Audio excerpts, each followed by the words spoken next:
Just over 1 week. That's all the time left ostrich farmers in Edgewood, British Columbia have to try and save their entire flock's life. As a matter of fact, they have less than that because February 1st is actually the date that the farmers are expected not just to kill 400 of their exotic birds, which they say are healthy, but also to have disposed of their very large bodies.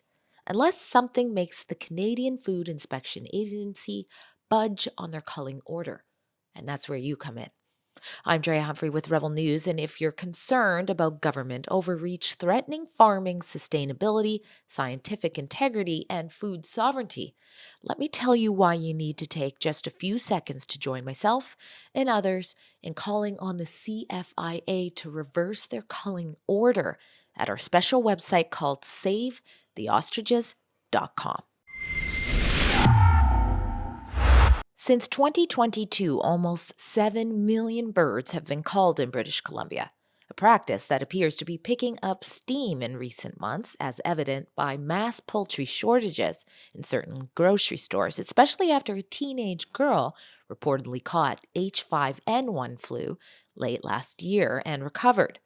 While the avian flu crossing over to humans and other non bird species is extremely rare, the virus is highly contagious to other birds, which makes its prevention of spreading further important.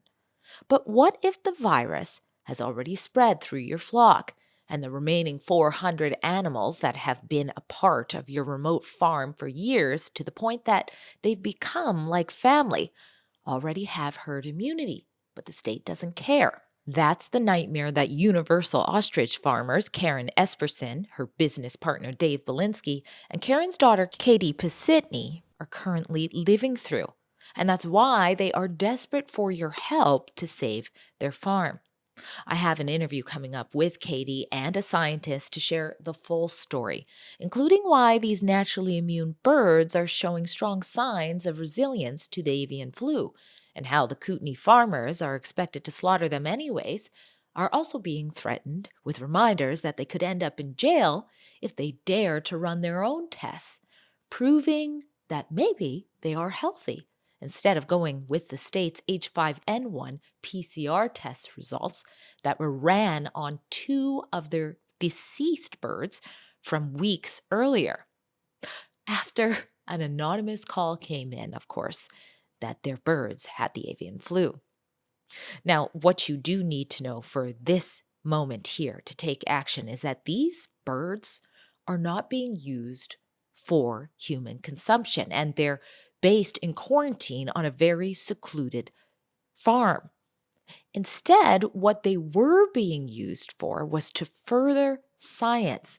Get this, drum roll, by having the robust antibodies being used to work on the proper defenses for things like the coronavirus and the avian flu. That's right, they're part of a partnership program with a university in Japan called Kyoto Prefectural University, where the university's president, Dr. Yoshiro Tsukamoto, has been successfully extracting the antibodies from the ostrich eggs and even working to further vaccine research for the avian flu. But hey, that doesn't quite align well with the $590 million Moderna was just awarded to come up with their own mRNA vaccines for the avian flu. These critically important ostriches and their loving farmers need your help.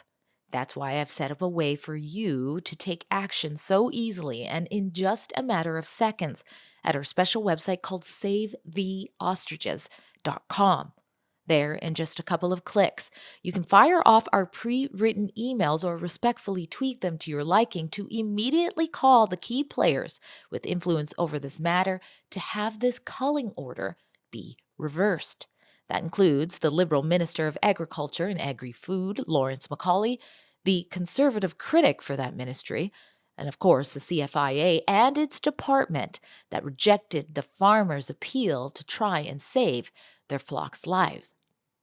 And if what I say isn't enough to take a minute out of your day to do so, here is a message from Katie, the ostrich farmer's daughter, about how any support from the public that they're getting means so much to them. We have people from Vernon, Penticton, Kelowna, and there are more people showing up. There is, and I want to, on behalf of my mom, Karen Esperson, and Dave Valinsky, and myself, Katie Pasitny, I want to say thank you to everybody for coming together as a collective, standing together, letting the world know that nowhere in the world you're not alone, and that there's a team that can be behind you in a minute to help stand up for what's right and stand up for your voice and help protect your animals. Thanks so much, Katie. Thanks. If an anonymous call can lead to 400 healthy, 300-pound ostriches running around at 60 miles per hour to be wiped out, even though they bring so much to the table for humanity, who's to say the cows and pigs and any other animal isn't next? Go to SaveTheOstriches.com to take action.